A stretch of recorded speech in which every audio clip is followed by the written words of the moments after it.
Alors, bonsoir tout le monde. Bienvenue à cette émission spéciale concernant le congrès de la refondation du Bloc québécois. J'ai avec moi M. Jean-Jacques Nantel qui va nous entretenir sur qu'est-ce qu'il vient faire ici en fin de semaine, ses attentes et qu'est-ce qui est venu nous dire pendant cette fin de semaine-là. Alors, bonsoir, M. Nantel. Bonsoir. Pour ceux qui ne sont pas au courant, j'ai été aspirant à la direction du Bloc québécois il y a 2 mois. Moi, si j'étais venu au Bloc québécois, c'était pour parler d'indépendance parce que j'ai renouvelé le discours souverainiste sur plusieurs points, notamment dans le domaine géopolitique. Et c'est de ça dont je voulais parler comme chef du Bloc québécois. Comme nous sommes tous ici des membres du Bloc québécois, on est venu au Congrès pour voir ce qui va arriver avec l'idée d'indépendance à la suite de ce congrès-là. C'est très important parce que le Bloc québécois se définit toujours aujourd'hui comme étant un parti indépendantiste. Alors, ce qu'on veut essayer de savoir, c'est qu'est-ce qui va arriver à l'idée d'indépendance, de quelle façon les décisions prises lors de ce congrès vont aider la diffusion de l'idée d'indépendance et surtout la diffusion de nouveaux messages concernant l'indépendance. Alors, c'est ça qu'on est venu faire ici. Moi, pendant le congrès, je vais faire le plus de discussions possible sur le sujet de l'indépendance. Je vais même donner des conférences sur l'indépendance et la géopolitique. Autrement dit, le nouveau discours dont je parle, je vais en parler. Et pour le reste, nous allons être ici pour savoir quelle est l'opinion des membres du Bloc québécois par rapport à ce qui se passe au Congrès. Est-ce qu'ils sont satisfaits de la façon dont ça fonctionne? Est-ce qu'il va y avoir suffisamment d'ateliers qui vont parler d'indépendance? Est-ce qu'ils vont faire progresser l'idée? Quel est le plan pour faire progresser le projet? Parce que c'est la seule utilité du Bloc québécois, étant donné qu'il ne peut pas former un gouvernement au niveau fédéral. Alors, c'est pour ça qu'on est ici. Et pour ce qui est de tout le côté journalistique, c'est pas nous, on n'est pas ici pour parler, on est ici pour écouter ce que les membres du Bloc québécois, qu'ils soient dans des positions d'influence ou non, ce qu'ils ont à dire sur le Congrès, sur la façon que ça se déroule, sur leurs attentes par rapport à l'avenir du mouvement et du Bloc québécois. Alors, M. Nantel, je vais revenir avec vous par la suite. J'ai avec nous ce soir comme premier invité M. Benoît Perra, qui est du comté d'Argenteuil-Petite-Nation. Plus précisément, vous venez de la municipalité de Saint-André d'Argenteuil. Alors, bonsoir, M. Perra. Bonsoir, monsieur. Alors, vous, M. Perra, vos attentes pour ce congrès de la refondation. Premièrement, y croyez-vous que c'est-tu ça que le Bloc québécois a besoin, d'une refondation? Alors, je veux savoir vos attentes, vous, en fin de semaine. Qu'est-ce qui, pour vous, va être un congrès réussi ou un congrès raté? Bien, le congrès, premièrement, du Bloc devrait s'orienter pour l'indépendance. L'indépendance, ça doit se faire, puis ça doit se parler, puis ça doit s'enseigner. Donc, ce que j'aimerais au congrès en fin de semaine, c'est que le sujet d'indépendance soit un sujet quand même assez important pour orienter les gens vers l'indépendance du Québec. C'est sûr qu'on a déjà eu Martine qui a passé, ça n'a pas fait l'affaire, donc c'est sûr qu'il y a encore des blessures au Bloc québécois, il y a encore des choses à régler au Bloc québécois, mais c'est sûr aussi que s'ils ne mettent pas l'indépendance à un niveau élevé à l'intérieur du Bloc, le Bloc, je ne peux pas voir à quoi ça peut servir. Donc, vous, les positions de M. Blanchette dernièrement qui dit qu'on va suivre M. Legault, le premier ministre du Québec, pour vous, est-ce que c'est l'angle d'attaque que vous attendez d'un chef indépendantiste à Ottawa? Mais pas trop, parce que ce que le Québec veut, le Bloc le veut, ça ne donne pas l'impression que le Bloc a quelque chose à partager ou une orientation vraiment spéciale.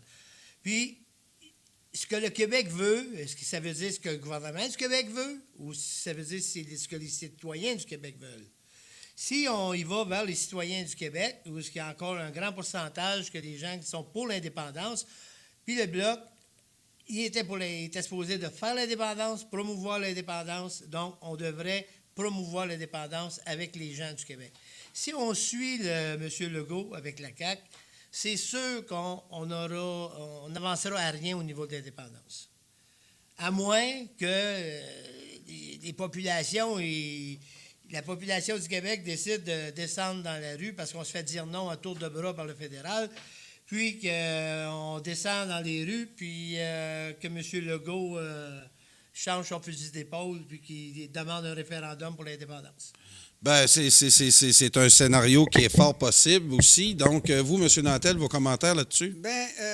Bon, le slogan m'agace un peu dans le sens que c'est très bien ce que le Québec veut, le Bloc le veut, mais ça veut dire qu'on est à l'écoute de la population, ce qui est très bien. Mais un leader, par exemple M. Parizeau, il a dit « je m'en vais par là, qu'ils même me suivent ». Au début, il y avait pas grand monde avec lui. À la fin, il y avait 50% au moins de la population avec lui. Alors, je suis d'accord à ce que le Québec veut, le Bloc le veut, mais c'est au Bloc à changer la façon, et entre autres le Bloc, à changer la façon que les Québécois pensent. Un leader, ça montre le chemin, ça ne suit pas la foule. Pendant toute la fin de semaine, il va y avoir là, des discussions à l'intérieur du Bloc québécois, des membres et surtout là, des membres de l'exécutif. On sait qu'il s'est passé là, toutes sortes de nouvelles là, dans le mouvement indépendantiste ces derniers jours. Pensez-vous, entre autres, les gars, que l'affaire Catherine Fournier va influencer en fin de semaine les débats? Je l'espère. J'espère juste qu'ils vont prendre en considération le beau discours que Mme Catherine nous a fait pour aller chercher, prendre le pouls de la population, puis aller chercher le meilleur des jeunes pour essayer que les jeunes s'investissent dans l'indépendance du Québec. Si si on est capable de créer un mouvement, puis je ne dis pas que Catherine va être la chef du mouvement ou quoi que ce soit, mais que les gens puissent se rassembler, discuter, apporter toutes les idées. Ensuite, on a 3 ans pour le faire, là. Mais M. Perra, c'est pas un mouvement encore parmi tant d'autres. C'est pas un mouvement qui se rajoute parmi tant d'autres. J'ai lu cette semaine là, à l'émission de Radio Infocité un texte de David Leroux qui disait qu'effectivement, c'était pas nécessairement dans l'invention d'un nouveau mouvement que ça va sauver l'idée d'indépendance. Que Catherine Fournier veuille partir un nouveau parti, un nouveau mouvement sans être un parti. Pensez-vous que c'est vraiment ça aussi qu'on a de besoin? Pensez-vous que c'est un mouvement qui va rassembler le monde? Il y en a aussi qui parlent qu'on n'a pas de leader. David Leroux, dans son texte, disait c'est pas nécessairement ça. Là. Il faut revoir le message indépendantiste. Bon, le message, c'est Jean-Jacques Nantel qui va répondre. Le message indépendantiste, j'ai beaucoup travaillé pour le renouveler. Il y a beaucoup de choses qui sont faites présentement au Québec. Vous avez Oui Québec qui travaille sur le sujet, qui a régulièrement des discussions là-dessus. Il y a les intellectuels pour la souveraineté qui en font également. Il y a le Parti québécois, le Bloc québécois, même Québec solidaire.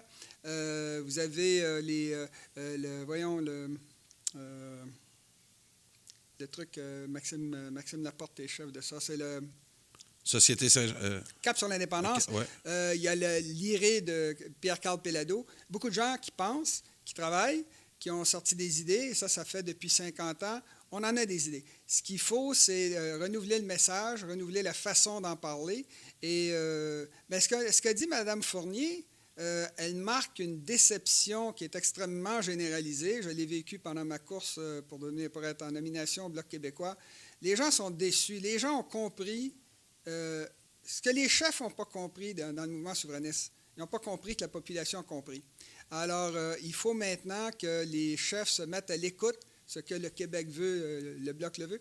Alors, il faut qu'ils se mettent à l'écoute de la population, notamment de la population indépendantiste, et se mettent à grandir à partir de ce noyau-là.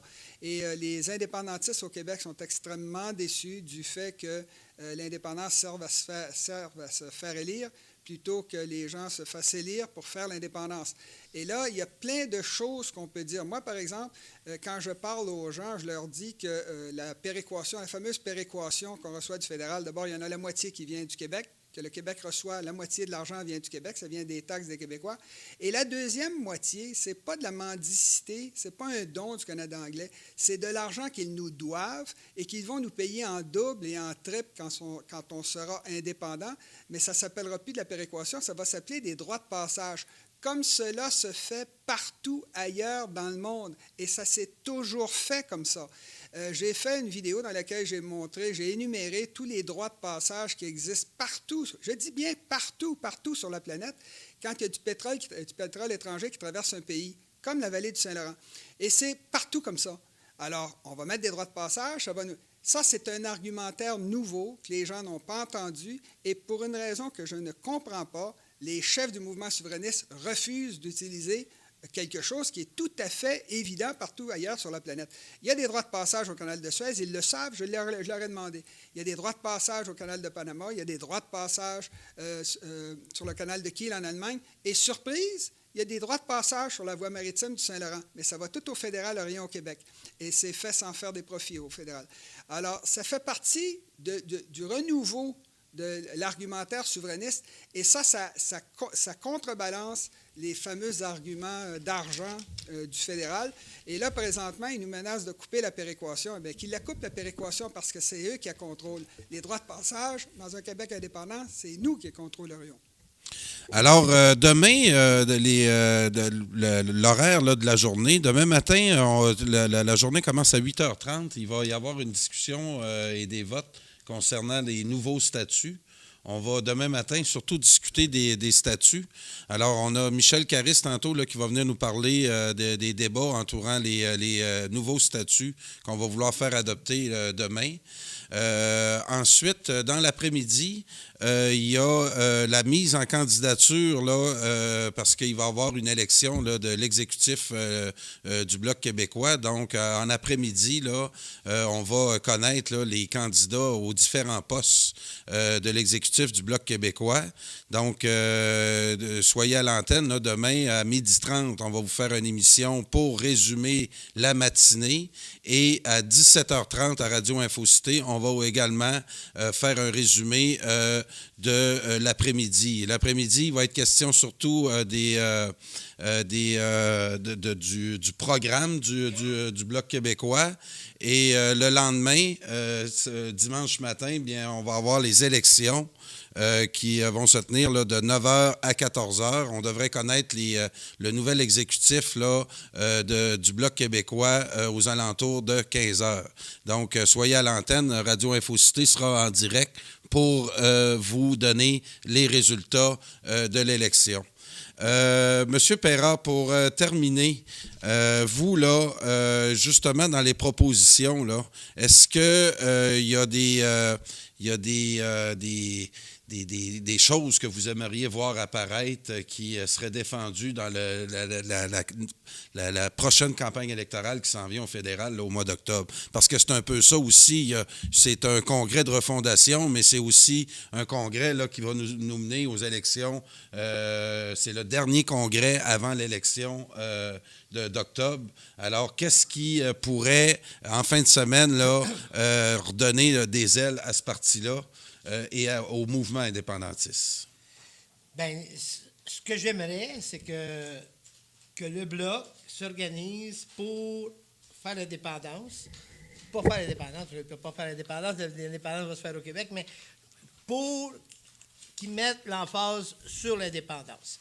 Ensuite, ce qu'il faut faire, c'est d'aller chercher les jeunes, d'aller chercher tout le monde, puis d'aider au mouvement séparatiste du Québec à se réorganiser, que ce soit avec le Bloc, que ce soit avec le PQ, ou que ce soit avec un autre mouvement, ou que ce soit avec qui que ce soit, mais de promouvoir l'indépendance, d'aller ramasser tout le monde pour qu'on puisse avoir un vote. Mais si les gens sont capables d'appuyer le Bloc aux prochaines élections, OK, c'est sûr que le mouvement lui-même indépendantiste, s'ils font de la promotion de l'indépendance, il va faire boule de neige, puis on va pouvoir avoir quelque chose au Québec de plus fort.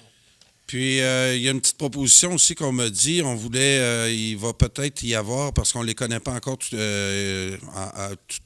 à fait, là, les propositions, parce qu'ils ont été synthétisés. Hein? Puis, on va en parler tantôt avec Luc Paquin. C'est-à-dire que les membres à travers la province ont fait des propositions et par la suite, ils ont été refusés ou acceptés selon des critères qu'on ne connaît pas tout à fait, mais on va les connaître demain. La synthèse de toutes ces propositions-là seront connues demain, puis on va vous tenir au courant. Une des propositions que j'ai entendues, c'est on change-tu le nom du Bloc québécois? Est-ce que le problème du mouvement indépendantiste est dans le nom du parti? Non, pas s'il représente le Québec. Qu'on regarde le Bloc québécois ou qu'on change le nom du Bloc québécois, ça ne change pas grand-chose. Mais si on forme un nouveau parti indépendantiste, peut-être que ça pourrait aider, puis que ça pourrait amener des gens à se rallier un peu plus, parce qu'il y en a qui sont pas trop heureux du Bloc québécois présentement. Donc, merci, M. Perra. Puis, au courant de la fin de semaine, on va sûrement se revoir. Et maintenant, on va passer au second invité, un monsieur de Gatineau. Alors, on va changer le... Merci, Benoît. Monsieur de Gatineau, j'ai connu il y a quelques mois dans la campagne qu'on a eue ensemble au Bloc. Il s'agit de Michel Caris, un monsieur qui est impliqué beaucoup dans le Bloc québécois depuis... Michel, depuis combien d'années? Un an, hein? Je suis membre du Bloc depuis 1992. Un membre de longue date, oui, depuis le début. Et Michel va venir nous parler principalement de ce qui va se passer demain matin, c'est-à-dire tous les débats concernant les statuts et règlements du parti qu'on va modifier. Parce que ce qu'on doit dire aux auditeurs, là, c'est que il y a M. Bernard Desgagnés qui a entrepris des démarches judiciaires parce qu'il y aurait eu des transformations dans les statuts du parti. Il y a ça date de... 2015, l'automne 2015. Automne 2015, où il y aurait eu des statuts qui ont été modifiés en catimini par M. Beaulieu et ses acolytes. Et demain, là, sûrement là, que ça va ressurgir là, dans les débats. Les journalistes sont de plus en plus au courant là, de ces poursuites-là. On va en apprendre plus, là, à mon avis, dans les prochaines heures. Alors, M. Caris va nous expliquer un peu les statuts, de quoi il va être question demain matin. D'accord. Seulement une remarque, quand je faisais la course pour la mise en nomination à la direction du Bloc québécois, on avait un avocat qui nous défendait, qui nous aidait, puis il m'a recommandé de refuser le mot course à la chefferie du Bloc québécois. Il me disait la chefferie, c'est censé, dans la loi, c'est marqué la course à la direction d'un parti politique.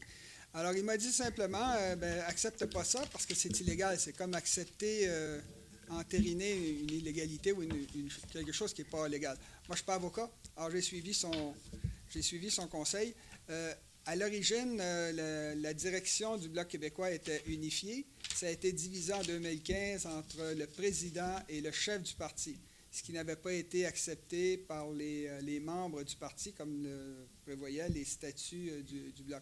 Alors, ça a été une des choses qui m'a été reprochée au moment où on a présenté nos documents à la toute fin de la course à la nomination à la direction du Bloc québécois. Alors, il y a quelque chose qui prédatait mon arrivée, et c'est un avocat qui m'a dit de ne pas accepter ça et de simplement faire la remarque au Bloc, ce que j'ai fait. Alors, maintenant, M. Caris peut vous donner les détails. Merci beaucoup. Je suis de Gatineau, et puis dans la circonscription de l'Outaouais. Alors, on a 4 circonscriptions en Outaouais, et je m'investis dans cette circonscription depuis à peine un an. Et depuis Mme Ouellette, que j'ai trouvé son discours suffisamment intéressant pour que je m'y implique. Ça tombait pile avec ma retraite, donc j'ai investi beaucoup de mon temps dans cette course à la chefferie avec M. Nantel et aussi commencer à m'impliquer sur les statuts et règlements. Une des premières rencontres, ça fut faite le 18 août au Conseil général du Bloc québécois. Et on s'est rendu compte à ce moment-là... Michel, fais juste te tasser un petit peu. Par ici? Non, par l'autre côté. Comme Oui. M. Nantel un OK. petit peu parce qu'on te voit mal. Oui, comme D'accord. ça, là, on va bien te voir. Vas-y. Donc, le 18 août, j'ai fait... on était à peu près 100-150 personnes à l'Université de Montréal, ici, pour vraiment nommer des gens. Et je n'ai jamais vu rien de si dictatorial que ça. Malgré le discours qu'on offre au Bloc québécois, on est très attaché à la démocratie, j'ai vu tout à fait le contraire. D'une part, il y a des règlements, les statuts et règlements qui étaient en vigueur depuis 25 mai 2014. Et on s'est rendu compte qu'on faisait affaire depuis un certain temps. On a découvert depuis quand? C'était depuis lorsque M. Duceppe est revenu à la demande de M. Beaulieu. Et ensuite, il est retourné. Et dans cet intervalle-là, on a créé un poste de chef en plus du poste de direction du Bloc québécois. Le poste de direction, même Mme Ouellet ne savait pas que ça devait s'appeler chef ou la direction.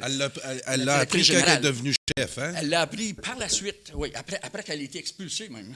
OK. Ça fait qu'on a découvert ça. Et puis, j'ai tout ici la part du vice-président du Bloc québécois, M. Voyons, c'est quoi son nom? Pardon? M. Paquette, Gilbert Paquette. Alors, on lui a demandé qu'est-ce qui s'est passé. Bien, on a trouvé que ça avait été changé d'une façon tout à fait illégale. On a simplement changé les statuts et règlements.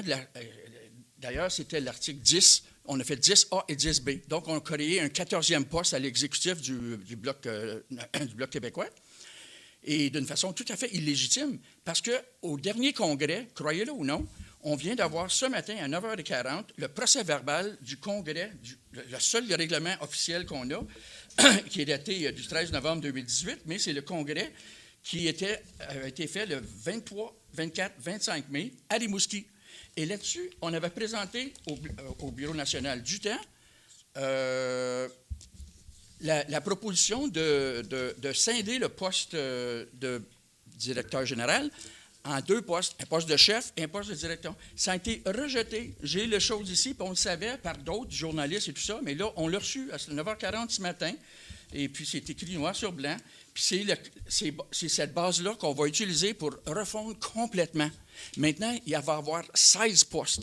Donc, possiblement, n'importe quel des derniers présidents du Bloc national depuis 1991-92 qui existe, ils vont être invités comme anciens du parti, et incluant M. Gilles Duceppe. Donc, il va y avoir 16 postes au lieu de 13. Et on va voir, moi je vais venir voir de mes propres yeux comment on va changer ça. Et comment ça se fait que ça avait été changé. On opère sur des blocs complètement illégitimes depuis 3-4 ans maintenant. Et on n'obtient pas de réponse.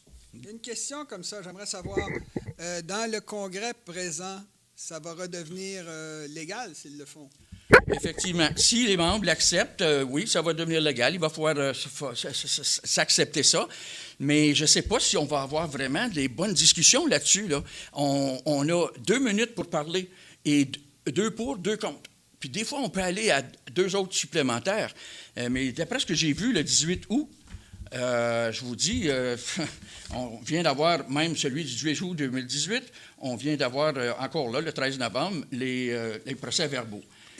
Êtes-vous en train de dire qu'il n'y aura pas d'atelier au Congrès pour discuter de tout ça? Ben moi, sur mon ordre du jour, j'ai vu aucun atelier et j'ai fait des propositions.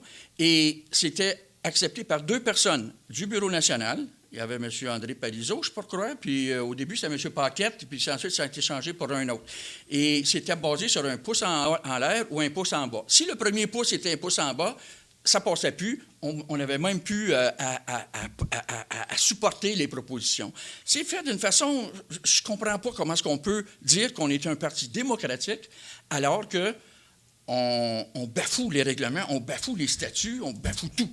Mais là, je viens voir de mes propres yeux. Et si je vois que ça continue avec cette problématique-là, moi, je démissionne, tout simplement. Je n'ai plus d'intérêt. Donc, c'est un peu ça que j'avais à dire sur les statuts et les règlements. Mais c'est juste un aspect des statuts et règlements. Beaucoup, beaucoup d'autres choses ont été changées. Je n'ai pas eu le temps d'étudier rien. J'en conclus donc que vous êtes contre le rendre ça légal. Parce que là, s'il le passe au Congrès, ça devient... Bon, ben, je me retirerai tout simplement. Je vais faire ce que je peux pour poser les questions, possiblement, puis demander qu'on fasse des modifications, mais je ne serai pas seul. Il y a 250 personnes qui vont être ici, qui vont avoir leur mot à dire aussi. Ça fait que je n'ai pas le monopole de la vérité, moi. Mais je vois qu'il y a des choses absolument atroces qui se passent ici dans le parti, un parti qui se dit démocratique en plus. Ben là... Et si ça ne fonctionne pas, ben moi, je me retire. Puis moi, je ne crois pas que... Je pense, après l'expérience qu'on a eue du Parti québécois, qu'on a fait, comme vous dites, on utilise l'indépendance pour se faire élire. Puis une fois qu'on est élu, on veut garder nos postes, nos salaires, nos privilèges, nos pensions très, très, très généreuses.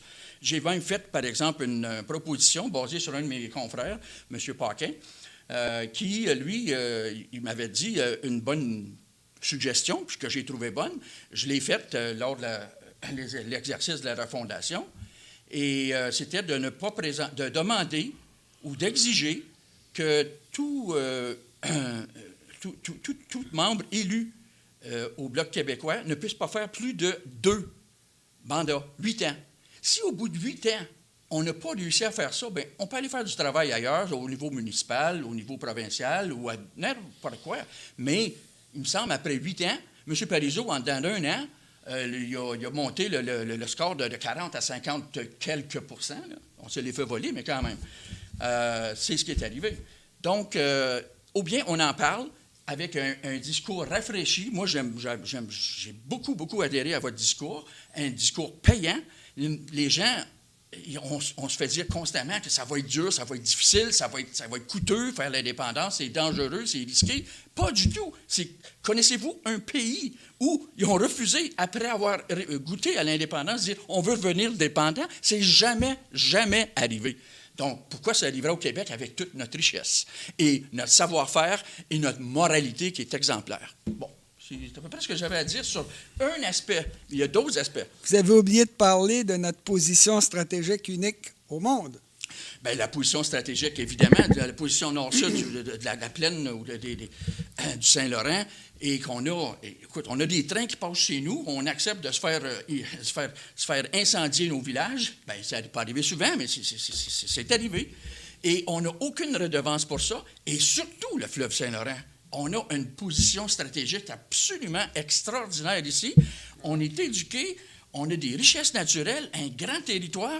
On est un peuple avec... on n'a jamais été des conquérants ou rien de ça. On est des peuples pacifiques. Là, on se fait inonder par une immigration absolument ridicule pour nous faire éteindre notre souffle de vie, notre âme. Donc, non. Moi, ça fait 1 an que je donne très activement.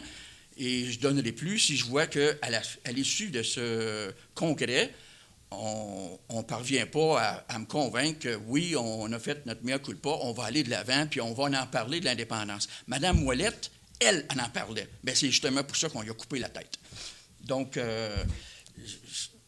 à la lumière de ce qui se passe dans le mouvement indépendantiste cette semaine, puis la dégelée que le Parti québécois a eue au mois d'octobre, est-ce qu'un congrès de la refondation, parce que moi je me rappelle pendant la campagne, M. Nantel, comment on a fondé des espoirs sur ce congrès-là qui arrive demain, puis j'ai l'impression qu'il n'y a pas personne qui en a parlé. J'ai l'impression aussi que vraiment... on est devant un vide total. Dans les sondages, le Bloc québécois ne monte pas du tout, malgré les gaffes de Justin Trudeau. On pense, là, dans les sondages, là, c'est Scheer du Parti conservateur qui semble rapporter tous les gains qu'on aurait pu faire. C'est pas le Bloc québécois qui semble renaître en ce moment. Est-ce que vous pensez, les gars, vraiment que le congrès de la refondation va sauver les meubles? Oui, j'aimerais dire une chose pour commencer. L'espèce de découplage qu'il y a eu entre les élites et le peuple, c'est mondial. C'est le Brexit en Angleterre qui s'est fait contre l'avis de tout le monde, tous les gens qui étaient élites. l'élection de Trump aux États-Unis, les Gilets jaunes en France, le printemps arabe, ici au Québec avec l'indépendance. Je pense que c'est dû à l'Internet. C'est que les gens ont d'autres sources d'informations de nos jours et se rendent compte que les élites font un peu à leur tête. Et ça, c'est quelque chose de tout à fait massif. Pour ce qui est du congrès de refondation comme tel, on ne peut pas refonder quelque chose si on garde la même mentalité, les mêmes structures, les mêmes personnes en place. Il faut vraiment, puis la même façon de faire. Une refondation doit être quelque chose de tout à fait profond, qui vient de la base, qui se réoriente. Ce que le Québec veut, le Bloc le veut. Alors, si le Québec est orienté... Il y a quelque chose d'assez troublant. Si ce que le Québec veut, le Bloc le veut, comment se fait-il qu'il y ait de 36 à 40 % d'indépendantistes au Québec et seulement 17 % qui votent pour le Bloc? Le Bloc ne fait donc pas ce que le Québec veut. Sinon, il serait déjà lui aussi à 35-40 %. Alors, je pense qu'il y a un côté... une partie de la réflexion qui doit se faire autour de l'indépendance qui a été véritablement délaissée. Et les documents que j'ai vus sur le présent congrès de refondation contiennent assez peu le mot indépendance. Ça va peut-être changer dans les 2 jours qui viennent, mais ce que j'ai vu, je n'ai pas vu beaucoup de discussions sur l'indépendance. Moi, les gars, je me rappelle du congrès au Parti québécois avant l'élection au provincial où on a eu les 450 meilleures idées au monde qui allaient relancer le mouvement indépendantiste. Là, on avait rempli de nouvelles propositions, de la sandwich au ballonné pour les enfants le matin. On avait 450 propositions pour un Québec fort là, qui allait, selon certains au Parti québécois, là, relancer ce parti-là. Est-ce que vraiment, en fin de semaine, on peut s'attendre que ce congrès-là va... Je répète ma question. L'utilité d'un congrès de refondation actuellement, quand on voit le sérieux qui a été mis là-dedans, j'ai bien hâte. On va être attentif demain. Là, on va surveiller ça parce que ça serait pour moi une grande surprise. De voir un changement de cap, puis que de la mauvaise nouvelle qu'on a eue au début de la semaine avec Catherine Fournier, que là, la refondation en fin de semaine va sauver les meubles. Va falloir qu'on m'explique là où on veut nous amener avec ça. Va falloir que le Bloc québécois là, sorte de la trappe, hein, pour prendre une expression du hockey. Je pense que le mouvement indépendantiste là, joue la trappe depuis plusieurs années. Puis là, on se fait pas marquer, on se fait pas marquer de but, mais on n'en marque pas beaucoup, nous autres non plus, de notre côté. Bien, c'est difficile, Carl, je crois, parce qu'on n'a pas la presse officielle de notre côté. On a des radios infocités, c'est très bien, mais ça n'a pas l'envergure de Radio-Canada, de TVA et de tout ce monde-là. Exemple, avec la course à la chefferie, on ose appeler ça une course. Il n'y a pas une course, on a fait un couronnement. On voulait un couronnement, on ne voulait pas de course. On a dû forcer notre entrée et on a fait des conférences de presse. Jamais le nom de M. Nantel n'a paru sur aucun des journaux et on a travaillé d'arrache-pied. On est allé chercher 700 personnes dans 16 jours. Des budgets, on avait tout ce qu'il fallait pour Oui, mais Michel, il n'y avait pas le temps.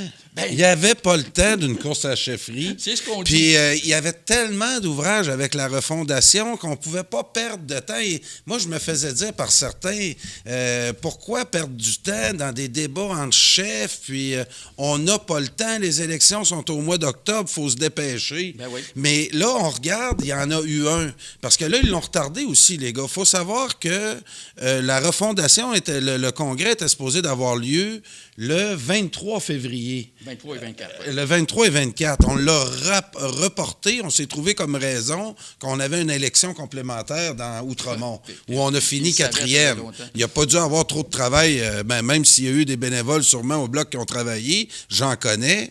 Ça reste que l'aspect du temps qu'on a essayé de nous faire croire qu'on n'avait pas le temps de... Puis l'argent aussi. L'autre chose, moi, j'ai vécu, hein, tu l'as vécu, Michel, aussi, le financement serait très bien passé, nous, de notre côté, pendant les 2 semaines qu'on a réussi à rejoindre 1000 membres, puis notre financement s'est fait vraiment d'une façon extraordinaire. Le financement, une semaine avant la fin de la course, on avait exactement 95 $ dans le compte parce qu'on n'avait pas le droit de recevoir des contributions dirigées. Alors, on a attendu, mais dans la deuxième semaine, il y a 13 500 $ qui est entré. Alors, ça a été vraiment très bon. On a eu des dépenses, oui. On a également été obligé de retourner beaucoup de chèques que les gens nous avaient demandé de retourner. Ils nous ont dit, si M. Nantel n'est pas mis en nomination, on veut que vous renvoyiez le chèque. On a pu le faire dans le cas des chèques qu'on avait reçus directement. On n'a pas pu le faire dans le cas des chèques qui étaient passés par le Bloc, parce que le Bloc les avait encaissés. Donc, ils nous ont envoyé l'argent pour nos dépenses. Mais... autrement dit, oui, effectivement, le financement était là. Et ça, c'est quelque chose qui m'a beaucoup troublé. Ce commentaire qui est venu de 15-20 donateurs, là, si vous n'êtes pas en nomination, je veux que vous retourniez le chèque. C'est très étrange comme commentaire. On l'a fait. Ce n'est pas notre argent, c'est l'autre. En passant, on n'avait pas accès direct à cet argent-là. Il y a des gens qui ne l'ont pas compris. C'est un comptable qui gère cet argent-là et qui a suivi les recommandations des propriétaires de l'argent. Il leur a retourné l'argent tel qu'il l'avait demandé. Puis moi, en tout cas, j'ose imaginer si on avait eu une course à la chefferie, tout le débat d'idées que ça aurait donné. Oh là là, on avait le droit d'envoyer une vidéo à toutes les semaines par courriel. Et puis, M. Blanchette aurait pu faire la même chose. On aurait eu une vraie course, des débats d'idées. Pas du tout. On a refusé tout, puis on avait toutes les conditions remplies. On l'a refusé. C'est démoralisant. Moi, j'espère me tromper pour répondre à ta question, mais malheureusement, en tout cas, je vais attendre demain, là, voir comment ça va se dérouler. Et la presse officielle a commencé à en parler, le Devoir. Par contre, on dit encore que encore de la bisbille au Bloc. Bien, c'est sûr que de la bisbille, on n'accepte pas le discours qui nous est imposé et le manque de démocratie qu'on peut y voir. Donc... Moi, je tiens à souligner une chose. Les médias de masse là, ont commencé à parler de la bisbille là, dans les derniers jours. Ah oui. Hein? Puis nous autres, dans notre campagne, on a essayé de faire parler de la campagne à M. Nantel. Impossible. Puis ça semblait pas les intéresser. Mais on dirait que les médias de masse, puis c'est ça le problème aussi au Parti québécois, on est les joujous des masses médias. Tant qu'on va se laisser manipuler comme ça par les masses médias, de se faire traiter de tout et non, quand ça fait... puis d'aller exploiter des chicanes. Moi, là, on va arrêter ça ce soir. Le Parti québécois, le mouvement indépendantiste, c'est des gens d'idées qui sont là pour débattre. C'est pas des chicanes, des débats. C'est sain dans une démocratie de pas être tous d'accord sur tous les sujets. Donc, moi, là, je me laisse plus impressionner par les masses médias qui se nourrissent. Ils apprécient beaucoup de détruire le mouvement indépendantiste en nous faisant paraître comme des gens qui se crêpent le chignon à longueur de journée. Puis le Parti libéral, puis les gens d'intérêt qui font de la politique juste par intérêt, bien, il y en a moins au Parti québécois. En tout cas, au mouvement indépendantiste, on va là pour une cause. On va pas là pour une job ou pour placer son enfant dans un conseil d'administration. Donc, moi, moi, la chicane, là, moi, Michel, là, à cette heure, là, c'est de l'eau comme sur un dos d'un canard. Je me laisse plus impressionner par ça. Puis il va falloir en parler, ça, à la population en général. Nous autres, là, on n'est pas tout le temps d'accord. Ah non, mais c'est bon, c'est sain, ça. Ben oui, c'est sain. Puis on peut voir la qualité de nos idées aussi. Mahomet disait que la raison pour laquelle Dieu a créé les êtres humains tous différents, c'est pour qu'ils puissent échanger les uns avec les autres de façon constructive. Ben, écoutez, c'est ça. Il est normal qu'on ne soit pas d'accord sur tout. On a tous des expériences de vie différentes, etc. Mais en passant, le Parti québécois en particulier, est un parti très vivant à l'époque où il y avait beaucoup de discussions à l'intérieur au niveau idéologique. Là. Est-ce que c'est souveraineté association avec un trait d'union, etc. C'est pas de la chicane. Moi, la chicane, j'ai vécu ça adolescent. C'était un coup de poing sur la gueule. Ça, c'est de la chicane. Ouais. Mais des discussions, ben, c'est tout à fait sain. les philosophes disent thèse, antithèse, synthèse. Alors, quand vous avez discuté, on trouve... Puis le Parti québécois, là, à l'époque dont je parle, c'était un rassemblement de gens de droite, de centre, de gauche. Là, c'était tout le monde. Puis on marchait sur nos convictions dans certains domaines où ils nous agaçaient beaucoup là, dans le programme parce qu'on avait une idée centrale qui nous menait, l'indépendance. Si vous laissez tomber l'indépendance et que vous la mettez en second lieu là, sur le siège arrière, bien, c'est là que les gens s'éparpillent.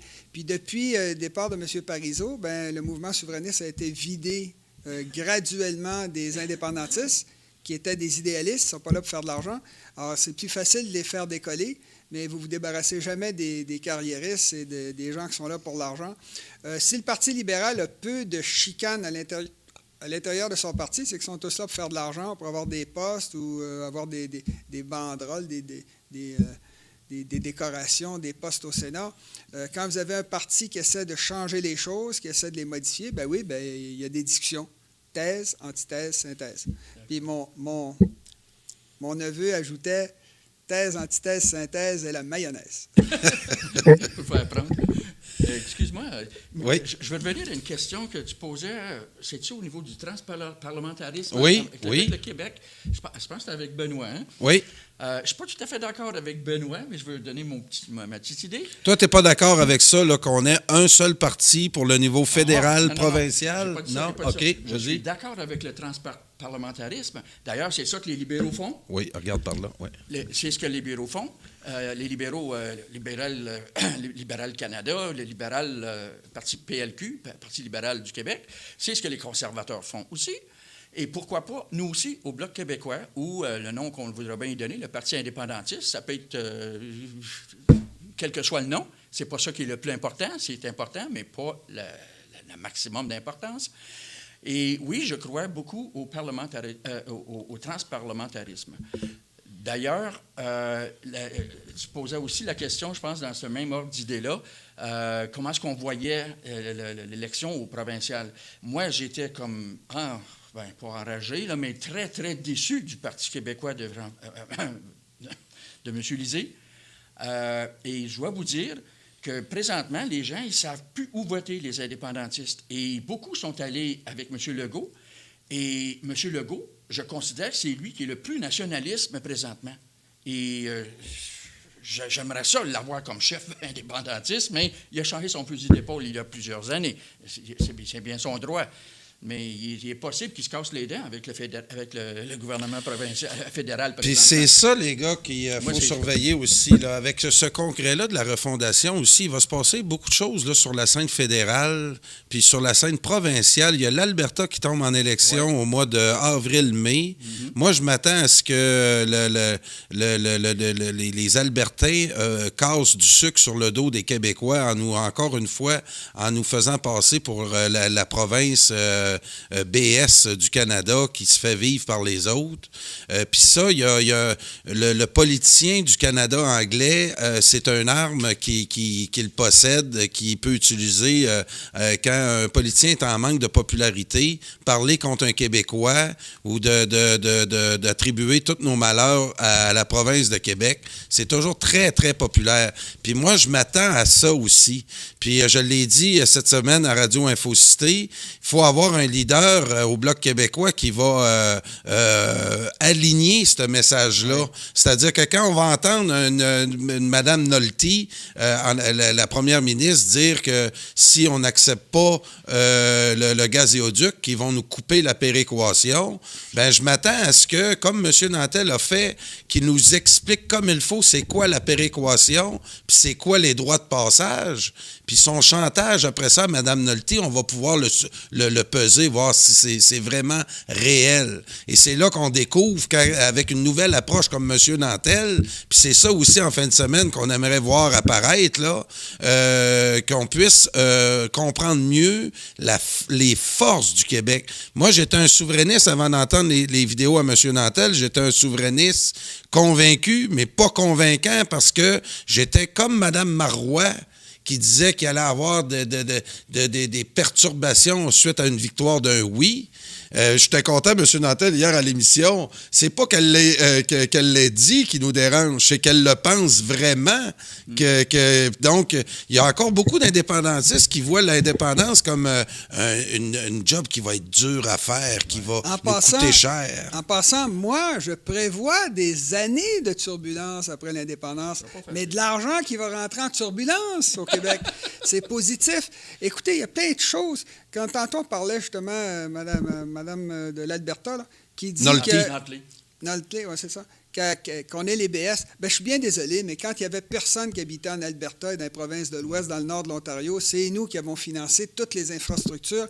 À l'époque où $1 million, ça valait peut-être $1 milliard d'aujourd'hui, c'est nous qui avons payé. C'est nous qui avons été exploités. Si le gouvernement fédéral lui-même admet que le Québécois moyen, quand je dis le Québécois moyen, ça inclut les Autochtones, les immigrants, y compris notre riche minorité d'origine britannique, eh bien, le gouvernement fédéral lui-même admet qu'on gagne 4 000 $ de moins en moyenne que le Canadien moyen, alors qu'on détient la seule voie d'entrée, la vallée du Saint-Laurent, du continent le plus riche du monde. Il y a quelque chose qui ne va pas ici, là. S'il y a quelqu'un qui a été exploité au Canada, c'est certainement pas le Québec qui a exploité les autres, c'est le Québec qui s'est fait exploiter, et depuis 260 ans. Et ça, il ne faut pas lire très, très loin dans l'histoire pour savoir que les Anglais sont arrivés 150 ans après nous. On était riches avant qu'ils nous envahissent, on était pauvres immédiatement après qu'ils nous aient envahis, et on l'est resté jusqu'à aujourd'hui, au niveau de 4 000 $ par année par habitant. Ça, sur une vie de 80 ans, là, ça fait 4 fois 80, ça fait 32. 4 fois 8. 320. 320 000 $, c'est le prix d'une maison. Alors qu'on arrête de nous faire transpirer avec... on est des assistés sociaux. Hein. Au sujet de la péréquation, M. Nantel, est-ce que vous êtes au courant que la première province qui a reçu la péréquation parce qu'elle était en faillite, c'était l'Alberta? C'était la première fois qu'on a eu la péréquation il y a à peu près 40 ans. Donc, on les a aidés, puis aujourd'hui, parce qu'on en reçoit supposément la plus grosse péréquation, ce qui est faux, c'est juste la deuxième plus petite. Oui, attention, là, les gens comprennent mal l'histoire. C'est pas une province par rapport à l'autre, c'est les individus par rapport aux autres. Et si le Québec reçoit 62 % de la péréquation du Canada, c'est parce qu'on est 8,5 millions. Dans les faits, ce qui se compare, si on compare des pommes avec des pommes, c'est-à-dire les individus avec les individus, les Québécois reçoivent, à mon souvenir, là, c'est 1 800 $ ou 1 600 $ par individu, alors que le Nunavut, c'est 45 000 $. C'est 20 fois plus dans le cas des territoires du Nord-Ouest. Et le Québec est la dernière province, l'avant-dernière, avant l'Ontario, qui vient d'embarquer sur le payroll, là. Mais le Québec, c'est la province qui en recevait le moins avant que l'Ontario arrive.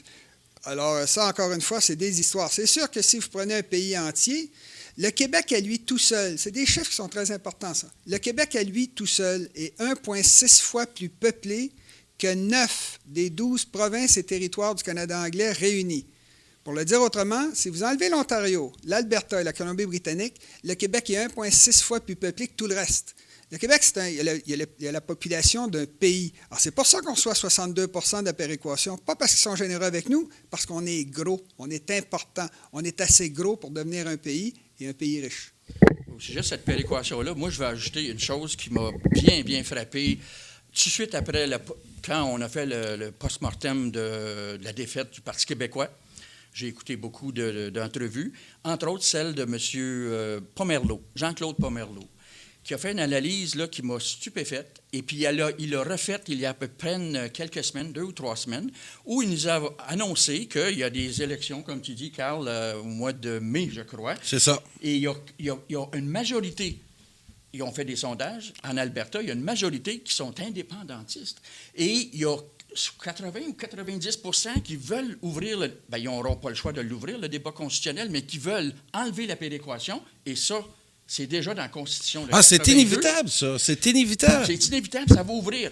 Puis, s'il y a quelque chose que le fédéral, surtout M. Trudeau, ne veut pas, c'est d'ouvrir la Constitution parce que là, il va y avoir des gros changements. Mais moi, je l'espère. Oui, puis je m'attendrais à un leader indépendantiste au Québec là, qui voit arriver cet événement-là, puis qui se prépare, qui commence à nous parler de comment il va vouloir changer la Constitution avec ça, de lancer des appels à l'Alberta, de lui dire on est d'accord avec avec vous. Ouais, ça va se Le faire. fédéral est complètement inutile dans votre commerce du pétrole. Vous auriez bien plus avantage à négocier avec vos Effectivement. voisins sans avoir un papy qui nous contrôle en l'air. Ah oui, dans son vidéo d'une heure, M. Pomerleau, il dit, nous, on vote pour avec vous autres. Pour Ben enlever la oui, c'est péréquation. ça. Puis là, il n'y a pas personne en ce moment au Québec qui lance, qui tend la main à l'Alberta. Puis c'est des choses comme ça qu'on aimerait voir notre Yves-François Blanchette parler puis essayer de bouger les affaires. Plus que ça, est-ce qu'on peut faire confiance? Moi, je doute qu'on puisse faire confiance au Bloc québécois présentement. Ils vont dire, non, on veut la péréquation. Hey, on n'en veut pas. Non, j'en veux pas. Moi non Puis plus, même j'en M. veux pas. Legault le dit, moi, j'ai plus confiance en M. On veut des Legault, frais qui de est un bon passage. nationaliste, là, même s'il n'est pas indépendantiste encore. Ouais. On ne sait pas, là, tout le monde, c'est pas la prérogative de tout le monde, de personne de ne pas pouvoir changer d'idée. Moi, je pense que ça serait une bonne chose qu'on rouvre encore la Constitution et pour la première fois, la troisième fois qu'on rouvrirait, si on veut, la Constitution dans un débat démocratique, que finalement, ce ne serait pas nous, le Québec, ce serait les méchants, c'est l'Alberta qui rouvre la Constitution et on va négocier. Il nous faut un coupier dans le derrière, puis celui qui va nous le donner, là, c'est l'Alberta. Le coupier s'en vient, là, fait que... Ben, tout l'Ouest, hein, parce oui. qu'ils considèrent le Western Independent Party. Je suis très bien ce parti-là Oui, actuellement. il y a plusieurs choses qui peuvent être dites sur tout ça. Pour commencer, l'Alberta, ça n'existe pas. Ça n'existe pas au point de vue géographique. Voilà. Ce qui existe au niveau géographique, ce sont les prairies. Les frontières de l'Alberta sont droites sur 3 côtés et demi. C'est un territoire qui a été divisé juste pour donner une surface égale aux 4 provinces de l'Ouest. Ça, c'est la première des choses. D'ailleurs, leur pétrole déborde un peu sur la Saskatchewan. Deuxième des choses, l'Alberta ne peut pas se permettre d'agir seul parce que c'est un territoire qui est complètement enclavé, complètement au fond du Canada, appuyé sur les Rocheuses. Et la majeure partie du pétrole qu'ils voulaient faire sortir il y a quelques années avec Énergie Est, c'était plus de pétrole qui aurait passé par le Québec que ce qui passait par Northern Gateway et Keystone XL, qui passe à travers les États-Unis. Autrement dit, le volume, c'était 1,5 million, si je me souviens bien, de barils par jour. Comme je dis souvent aux gens, les Albertains, la raison pour laquelle ils veulent passer à travers le Québec et à travers les Rocheuses, c'est parce qu'ils doivent souvent donner des rabais de 40 %. C'est eux qui le disent, là, c'est officiel. Ils donnent des rabais de 40 % par rapport au prix mondial. Alors, si vous prenez un baril à 60 $, bon, mettons 60 $, là, c'est à 57 présentement. Mettons un baril à 60 $, 40 % de 60 $, c'est 24 $. Multipliez ça par 1,5 million de barils par jour qui traversent le Québec et multipliez par 365. Et là, vous allez avoir une idée de ce que les frais de passage, les droits de passage pourraient donner à un Québec indépendant. On parle de 12,5 milliards de dollars, ceux qui n'ont pas fait le calcul, par année, alors que la péréquation est de l'ordre de 9 milliards. Déjà, puis la moitié de la péréquation vient du Québec. Alors déjà, juste pour le pétrole qu'ils voulaient faire passer et qu'ils font passer par train, par bateau, par camion, on dépasse déjà la péréquation. Et on n'a pas parlé de tout le reste qui traverse le Québec. Alors, c'est le genre de fait que j'aurais voulu expliquer à tous les Québécois comme chef du Bloc québécois et que je voudrais que les chefs de l'indépendance, les chefs indépendantistes au Québec, répètent à la population. Dans le cas de l'Alberta et du Canada anglais, j'ai vécu 4 ans au Canada anglais, et il y a tout ce qui vient du Québec, toutes les volontés, toutes les demandes qui viennent du Québec se font toujours répondre par les 2 mêmes lettres. N-O. No. Puis c'est no, no, no, no, no, no à la puissance 1000 parce qu'ils sont braqués contre le Québec. Maintenant, et là, avec le coup de force d'Ottawa qui s'est produit avec Pierre Elliott Trudeau, ils peuvent changer la Constitution avec 7 provinces et 50 % de la population. Et évidemment, le danger, s'ils faisaient ça à nouveau, ça serait que les Québécois choquent, comme après le lac Meech Lake, après le Meech Lake, puis qu'ils se mettent que l'indépendance monte à 50-55 %. Maintenant, dans le cas de M. Legault, je suis certain que c'est un indépendantiste, mais qui se dit ils n'ont pas voulu le faire, c'est trop tard, et il a simplement changé son discours officiel. Exactement comme... mais lui, c'est lui qui avait fait le budget de l'an 1 en 2005, Oui, puis il était vraiment persuadé. Puis quand il s'est rendu compte qu'il ne voulait pas le faire, qu'il voulait juste se faire élire avec ça, il a laissé tomber, puis il a lancé la CAQ, puis il a gagné puisqu'il est devenu premier ministre. Malgré ses défauts, c'est pas quelqu'un qui a beaucoup de charisme. Alors, toute la question du pétrole de l'Ouest, ça ne fait que montrer que le Canada est un pays artificiel, avec des frontières artificielles, avec une capitale artificielle, avec un peuplement artificiel sur 5000 km de long, 300 km de large. C'est un fantôme de l'Empire britannique qui a disparu, qui a complètement disparu de l'histoire. Ça reste encore dans le paysage. Pourquoi? Parce qu'il y a une province extrêmement importante, le Québec, qui rue dans les brancards à chaque fois qu'ils ont une chance. Alors, tout ce qui se passe avec les menaces de pas Theresa May, comment ça s'appelle, de Nolte, c'est seulement pour avoir des élections, pour se faire élire. Hein. Pour le reste, l'indépendance de l'Alberta n'est pas une solution crédible. Comme ils sont enclavés, c'est-à-dire qu'ils n'ont pas accès à l'océan, s'ils devenaient indépendants, tout le monde leur piquerait de tous les côtés, puis ils se retrouveraient... Le pétrole, c'est une malédiction. Ce n'est pas une bénédiction, le pétrole. C'est toujours une malédiction. Mais M. Mantel, s'ils peuvent s'associer, les 4 provinces de l'Ouest, là, c'est ça qui est en vue, là, présentement. Non, oui, mais je ne suis pas certain que la Colombie-Britannique va embarquer avec eux autres. Si la Colombie-Britannique, d'ailleurs, il n'y a rien qui empêche... Ouais. Il n'y a rien qui empêcherait la Colombie-Britannique de devenir un pays indépendant. Ils sont derrière les Rocheuses, ça serait comme, par exemple, le Chili. Ça fonctionnerait. De plus, c'est que ça leur permettrait de mettre des droits de passage pour tout le pétrole qui viendrait de l'Alberta. Les Rocheuses, c'est une immense cordillère qui est très difficile à traverser. Ça prend des pompes pour faire passer le pétrole. C'est pour ça que même si l'Alberta est tout près de l'océan Pacifique, comme il y a les Rocheuses entre eux et entre l'Alberta et l'océan Pacifique, alors qu'ils veulent vendre leur pétrole en Chine, bien, ils sont obligés de le sortir par le Québec, qui est à 4000 km plus loin, 4-5 000 km plus loin. C'est simplement un problème géopolitique. Les montagnes, c'est difficile à traverser. L'Alberta n'est tout simplement pas un territoire qui peut se permettre de devenir indépendant. Ils ont absolument besoin du fédéral. Et au Canada, le problème central, c'est que 60 % de la population vit autour du réseau Saint-Laurent-Grand-Lac. Et c'est évidemment l'Ontario qui mène le bal là-dedans.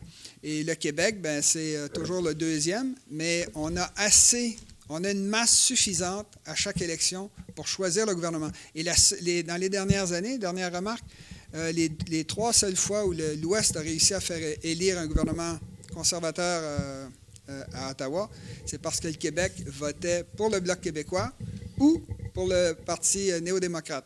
Et le Bloc québécois s'est mis à tomber quand le mouvement souverainiste, par la voix de ses chefs, s'est mis à mettre l'indépendance en sourdine. Puis là, ça s'est effondré. Et là, les gens ne savaient pas pour qui voter. Ils ont voté pour le NPD. Puis maintenant, là, ils ne savent vraiment plus pour qui voter. Et j'ai l'impression qu'ils vont voter beaucoup pour les conservateurs, beaucoup pour le Parti vert, qui est arrivé 3e à Outremont, devant le Bloc québécois. Il y en a qui vont voter pour le Bloc québécois, bien sûr, puis il y en a qui n'iront tout simplement pas voter, comme lors de l'élection du Parti québécois la dernière fois. Il y avait 21 % dans les sondages, puis ils ont eu 17 % le jour du vote. Ce qui veut dire qu'il y a 20 % de leur électorat qui ont dit « Ah, ça ne donne rien, je n'irai pas voter, j'irai la prochaine fois ». Alors, je ne sais pas, c'est ce que je disais tantôt, il y a un découplage entre les élites dans le monde et la population. Et pour moi, c'est quelque chose de tout à fait évident. Il y a 36 à 40 % d'indépendantistes au Québec. Personne ne s'en occupe. Si le Bloc québécois dit ce que le Québec veut, le Bloc le veut, allez-y pour l'indépendance. Vous commencerez à parler aux fédéralistes quand vous aurez fait le plein des indépendantistes. Ça leur donnerait 36-40 % du vote. Ils iraient chercher 20 ou 30 députés. Et c'est ce que j'étais bien certain d'arriver à faire si j'avais été chef du Bloc québécois. Donc, les gars, puis pour finir le dossier de l'Alberta, puis le pétrole, là, M. Nantel puis Michel, pensez-vous qu'ils sont vraiment sérieux, les Albertains, quand ils nous font cette menace-là?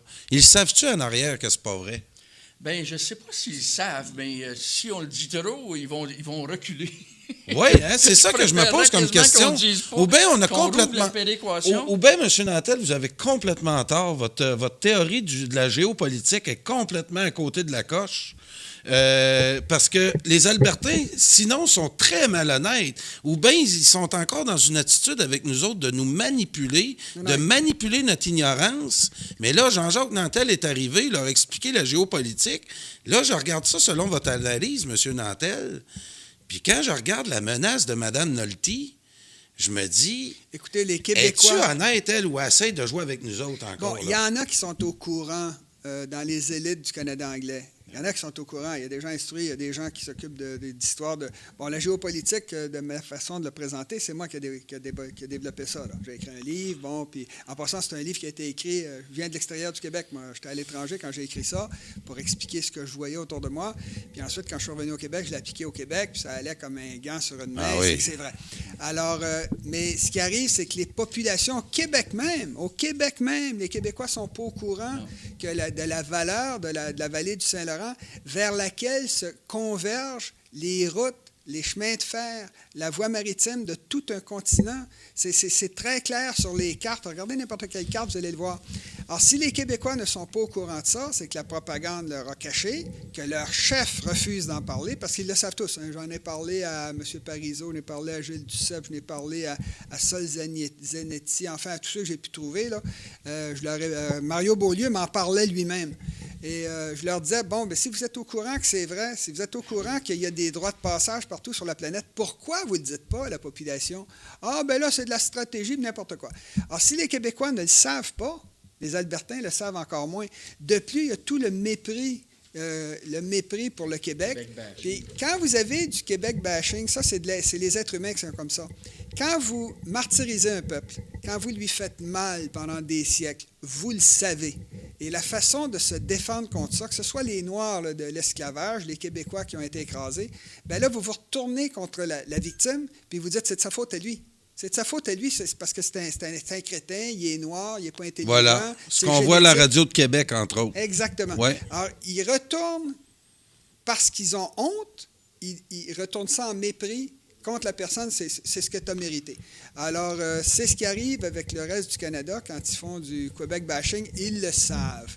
S'ils ne le savent pas en clair, ils le sentent. Ils savent bien qu'ils nous font du mal à chaque fois qu'ils ont une chance. Puis ici, en passant, ce sont des dizaines de millions de petites décisions ponctuelles qui sont prises chaque année par des millions d'individus différents. Quand j'habitais à Toronto, je travaillais pour le développement international, puis je travaillais avec des pays francophones, des pays anglophones, puis c'est curieux, puis il fallait qu'on redonne de l'argent aux volontaires, aux bénévoles qui nous aidaient à développer le reste du monde. J'ai travaillé dans le développement international.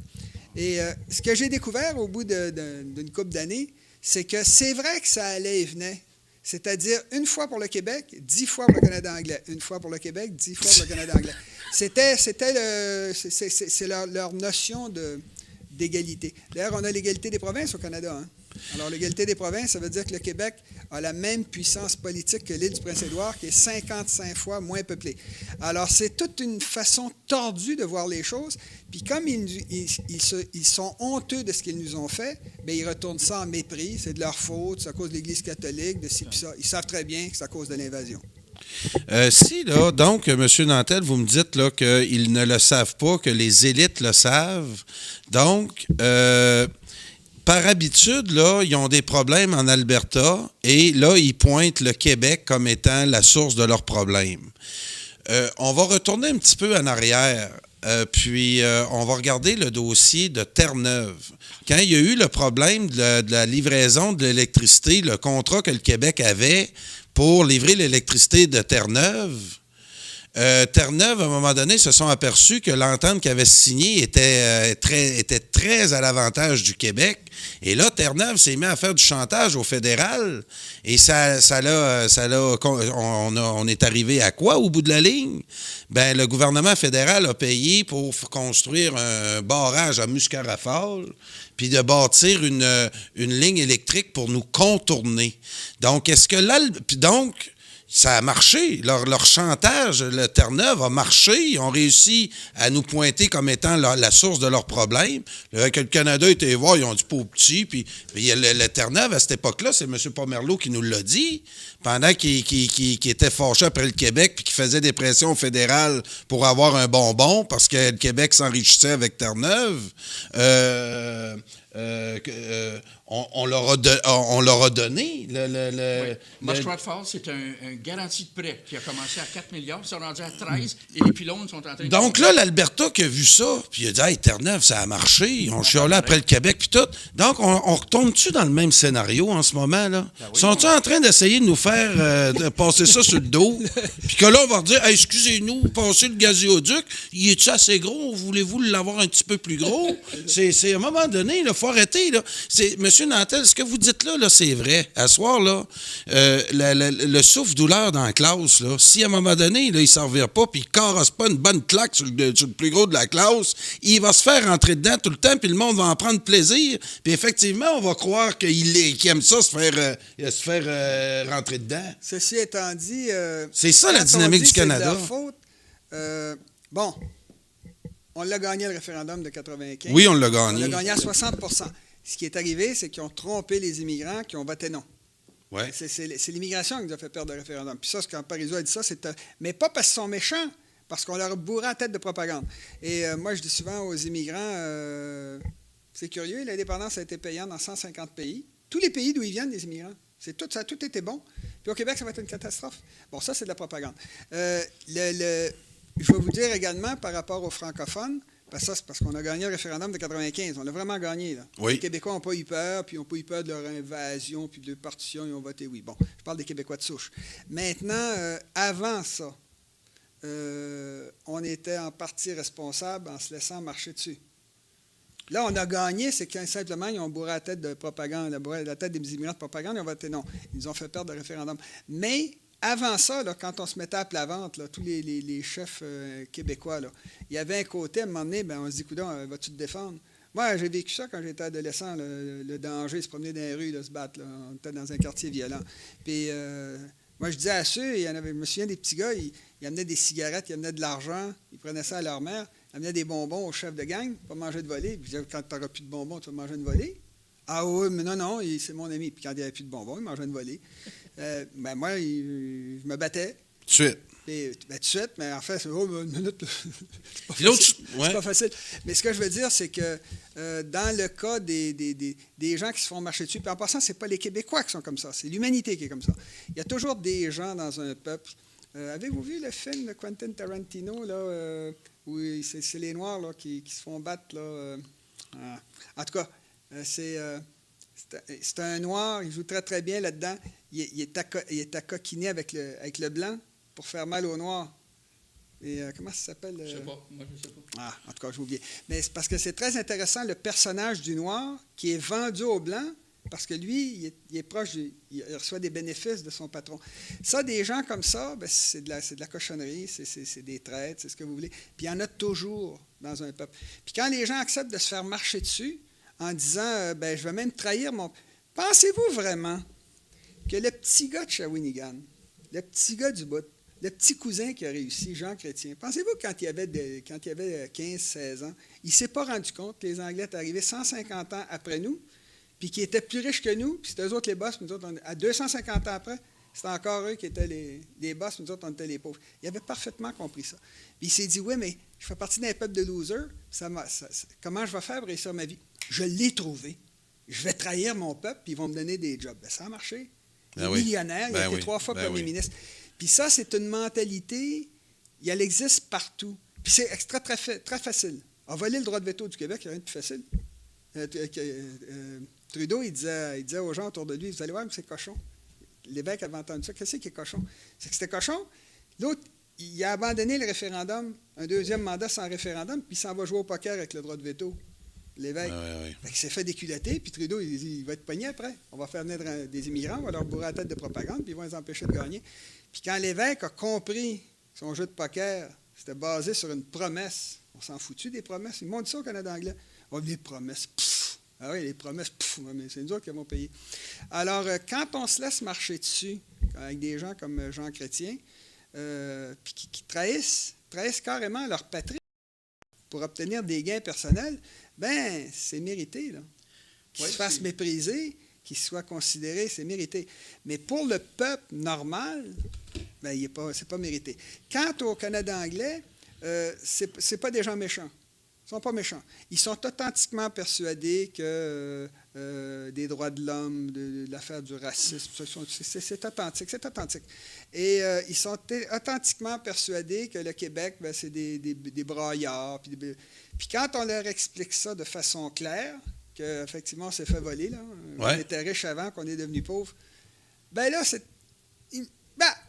comme ça. C'est une farce. Ah C'est une farce, une vraie farce. Ben parce sûr, qu'on a été pauvre pendant 260 ans, puis ça continue. Alors, c'est l'être humain qui est comme ça, là. Il ne faut pas se compter d'histoire. Puis le Canada anglais, dans la population, ben, si les Québécois ne sont pas informés par leurs chefs, c'est certainement pas les chefs du Canada anglais qui vont leur expliquer que c'est des voleurs, qui nous volent depuis 260 ans. Alors, le résultat, c'est qu'ils sont persuadés qu'on est des chialeux, tout ça. Puis moi, quand je discute par Facebook avec des gens qui viennent d'Alberta, de Colombie-Britannique, puis qui réalisent au début, c'est de la foutaise, puis ça commence tout le temps comme ça, hein? Le mépris total, puis là, ben, après, ils disent, ben non, c'est fou parce que tu dis ça. Puis là, on commence, puis plus ça évolue, puis à un moment donné, ça s'arrête net, parce qu'ils se rendent compte qu'effectivement, ils ont perdu. Fait que là, ils ont peur. C'est qu'ils se disent, merde, si jamais ça arrivait. Puis ça se disait dans le temps de 1837, ça, dans le temps des Patriotes. Ceux qui s'opposaient aux Patriotes, ils disaient, ben non, si on les laisse contrôler le Québec, ils vont contrôler la seule voie de sortie vers l'Angleterre. On ne peut pas les laisser faire. Tous les immigrants rentrent par là, c'est pas possible, on ne peut pas le faire. Eux avaient compris, parce que c'est de ça dont il était question. Puis là, ça a été oublié, puis nos chefs refusent d'en parler. Alors évidemment, si vous ne parlez pas des arguments convaincants pour l'indépendance, tout le temps, on va faire progresser le français, puis hey, moi, ça me tord les boyaux d'entendre ça. Le français, c'est une conséquence de la puissance. Quand vous êtes puissant, vous contrôlez votre pays, vous imposez votre langue, un point, c'est tout. J'ai demandé aux Brésiliens, j'ai été immigrant au Brésil, est-ce que le portugais, c'est la langue officielle au Brésil? Moi, je ne sais pas, aucune idée. Je ne sais pas, peut-être, je ne sais pas. Personne ne sait ça. Vous au Brésil, vous n'envoyez pas vos enfants à l'école allemande, il y a des régions allemandes. Non, envoyez vos enfants à l'école portugaise, parce que c'est ça qui est normal. Fait que s'ils ne sortent pas les nouveaux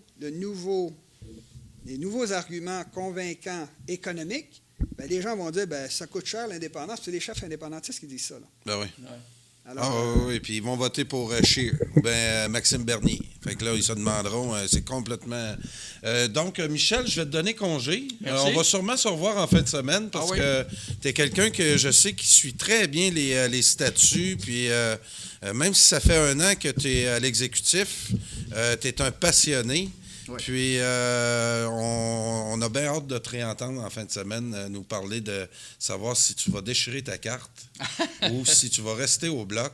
Puis, on comprend ta déception, mais on se réserve peut-être une surprise. J'espère de me tromper. Mais absolument. Ça serait agréable. Ça serait agréable. Bien sûr, bien sûr. Merci beaucoup, ça m'a fait plaisir. Merci, Michel. Puis, comme dernier invité, on va avoir Luc Paquin, un monsieur, un membre du Bloc et de l'exécutif de Chute-Chaudière-Lobinière. Hein? Lévis-Lobinière, excuse-moi. Chute-Chaudière, c'est au provincial, le nom du comté. Alors, Luc, toi, c'est ça, tu es dans l'exécutif. Tu es au courant un peu des propositions qui vont être débattues demain en après-midi. Puis, un petit peu. Pas vraiment. Pas vraiment, mais... Moi, je vais dire, je les ai pas lus. Non? Moi, personnellement, ça ne m'intéresse pas du tout, les propositions. OK. Moi, je pense que la refondation, comme tu parlais tantôt, la question, à quoi ça sert la refondation? Moi, je pense que la refondation, c'était seulement pour... Regarde la caméra là. Pour faire oublier la proposition principale du temps de Martine. Alors, la refondation, là, je pense que c'est pas... on ne sent pas qu'il y a une refondation sérieuse. Ce qui se passe, le terme refondation est nettement surfait. Galvaudé. Oui, puis les propositions, je te dis, là... moi, personnellement, on a eu un conseil général à Drummondville au printemps dernier, j'imagine. Moi, je trouve qu'à l'époque, il y avait déjà une atmosphère de salon mortuaire à cette époque-là. Et puis, moi, je trouve que... C'était-tu le congrès où Mario Beaulieu s'était fait huer, là? Oui, ben c'est Oui. ça. Là, c'est où ça avait pris 1h30 pour adopter l'ordre du jour. Alors, OK. il s'est passé beaucoup de choses. Moi, je pensais que les pratiques avaient changé, mais en août dernier, moi, je n'étais pas là, j'étais en Europe. On entend dire que il y a eu encore beaucoup d'entorses à la démocratie, de dirigisme de la part de l'équipe en place. Moi, je pense que, mon interprétation, c'est que le Bloc est en train de devenir un zombie, un mort-vivant au service en tout cas, Il est pourri à ce point-là, tu penses? Il n'y a rien à refaire avec? Oui, j'entends M. Nantel dire, bon, qu'est-ce qui va arriver? Est-ce que le Bloc va mourir? Moi, je pense que le Bloc, dans ce sens-là, est déjà mort. C'est sûr qu'il peut y avoir un miracle, Lazare est ressuscité. Mais, Oui, c'est vrai, ça. c'est vrai, mais maintenant, actuellement, on sent là, que le Bloc est... il n'y a plus de militantisme. On est dans les comtés. Le nombre de militants chute à vue d'œil. Par exemple, là, dans Lévis-Lobinière, il y a combien de membres? Ben, moi, je pensais qu'on en avait 200, 220, 250. On vient d'apprendre, là, quand on a voulu avoir le nombre de délégués, on est en bas de 100 membres. OK. Alors, c'est en chute libre. Là. On ne sait pas, et c'est partout. Et puis, quand on appelle nos membres sont désintéressés. Nos membres, qu'est-ce qui arrive? C'est que nos membres ne sont pas informés. Le Bloc n'informe pas du tout les membres de ce qui se passe au Bloc. Alors, il y a un désintérêt. Les gens, dans le fond, tout ce qu'ils savent de ce qui se passe depuis des années, toute l'information qu'ils ont, c'est par les médias. Alors, les médias présentent une image extrêmement négative du Bloc. Et puis là, moi, ce qui m'inquiète encore plus, ce qui me fait dire que l'acte de décès est vraiment consumé, signé et officialisé, c'est que maintenant, Radio-Canada et la presse sont devenus pro-Bloc. Oui, c'est assez... C'est vrai que c'est inquiétant de voir Radio-Canada et la presse pour le Bloc québécois. Là, il faut commencer, puis le devoir, là, il faut commencer à s'inquiéter. Mais le fait que ça aille aussi mal, là, que ça passait de 21 lors de l'élection, 21% lors de l'élection de M. Blanchet à 17% aujourd'hui, peut-être, parce qu'en passant, on n'est pas tellement sûr de la valeur des sondages aujourd'hui. Mais ça ne pourrait pas donner un électrochoc au Bloc québécois et leur faire comprendre qu'il faut qu'ils reviennent au mandat que voulait accomplir Martine Ouellette. Parce que là, ils vont tout perdre. Ils vont perdre leur pension, leur salaire, leur siège. Ils vont perdre... C'est évident par les sondages. Alors, est-ce que ça ne donnerait pas un électrochoc? Puis d'ici les 7 prochains mois, ils vont recommencer à parler d'indépendance? M. Nantel, je ne sais pas, vous n'étiez pas là. Moi, je n'étais pas là au mois d'août, le Conseil général, mais j'étais là à Drummondville. L'électrochoc, il a eu lieu.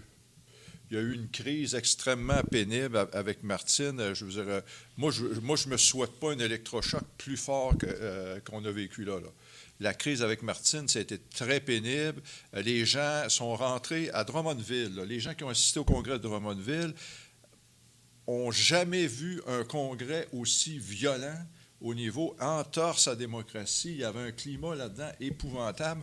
On a passé presque la journée en huis clos. Alors, le choc, là, il était là, M. Nantel. Le Bloc ne peut plus avoir de choc. Le Bloc, on peut le pincer avec des aiguilles, là, c'est une momie au service de je ne sais pas qui, là, de ceux qui contrôlent les médias. Maintenant, le Bloc est une en tout cas, il n'y aura plus de choc au Bloc. Là. Moi, ce que je m'attends, c'est que demain, pendant les 2 journées qu'on va vivre, je m'attends qu'ils provoquent le plus de conflits possible. Comme là, présentement, ils ont mis sous tutelle plusieurs circonscriptions quelques jours avant un congrès de refondation. Puis là, M. Perron dit que ça va que les gens vont se rallier, ça va être dans l'harmonie, que ce qu'il propose, ça va faire l'unanimité. Je m'excuse, mais si on veut que les gens se rallient, là, on ne fait pas des gestes comme ça. C'est un geste qui incite aux réactions émotives. Ce qu'on veut, à mon avis, c'est qu'on veut qu'il y ait de la bisbille au Congrès pour pas que la question de fond C'est-à-dire, est-ce qu'on doit parler de l'indépendance ou pas? C'est qu'on veut évacuer ce sujet-là. Parce que là, ce qu'on dit, c'est que Martine est parti, il n'y a plus l'indépendance, pas l'indépendance, là, c'est plus un sujet. Mais je m'excuse, mais pour éviter que ce sujet-là revienne sur la table, ils veulent faire de la bisbille. Moi je pense que c'est ça. Quel peut être leur but s'ils ne parlent pas d'indépendance puis qu'ils perdent leur siège, qu'ils perdent leur pension, leur salaire? Pourquoi est-ce qu'ils font tout ça? Est-ce qu'ils sont devenus inconscients? Parce que c'est difficile de comprendre la psychologie de gens qui font ça, parce que là, on le voit tomber. On voit que le Parti québécois arrive la même chose, puis on dirait qu'il n'y a jamais personne qui réalise que ce qui est en train d'arriver, c'est que c'est en train de s'effondrer de l'intérieur. Ce n'est pas des agressions extérieures. Ça vient de l'intérieur. Alors, c'est pour ça que je dis un électrochoc. Là, ce que vous m'avez dit, c'est qu'ils ont passé sa chaise électrique, ils sont morts. Mais moi, il me semble que ça devient évident. Là. Ces gens-là, ils ne sont pas intéressés à leur salaire de 175 000 par année. Au moins, si c'était ça, bien, ils réagiraient et ils diraient allons-y vers le 30-40 qui vont nous appuyer, puis allons-y à fond, puis utilisons des arguments. C'est pas ça leur stratégie. Leur stratégie, là, c'est de dire bon, ça fait des années qu'on a évacué le militantisme dans le parti. On ne veut plus de militants parce que c'est trop compliqué à gérer. On ne fait pas d'organisation. Les militants, c'est du trouble. Alors, on n'a plus de militants. On était appuyé jusqu'à un certain point par les médias. Puis là, ce qu'on voit, c'est que, comme vous dites, bon, pourquoi qu'ils iraient à la boucherie en prenant des mauvaises stratégies? Mais non, c'est qu'ils vont voir Radio-Canada puis la presse.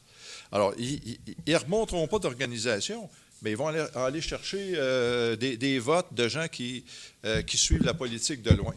Mais à 17 même Pondon est battu. Je veux dire, il y a comme une folie, là.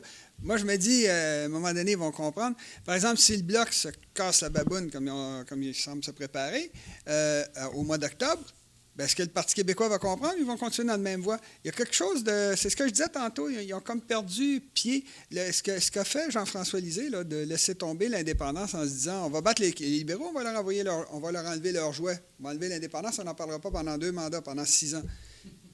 Il a battu Couillard. Couillard a été battu, mais par la CAQ. Voilà. Je vais conclure l'émission. Les gars, il nous reste 8 minutes donc, je voulais vous poser une petite question, puis vous pouvez rajouter aussi si vous avez d'autres choses à nous parler. Vous êtes Yves-François Blanchette, vous, en fin de semaine. C'est quoi votre plan d'attaque pour changer la dynamique actuellement? Parce que moi, je tiens à vous souligner qu'au Bloc québécois, on n'a pas parlé du tout du cas de Martine Ouellette.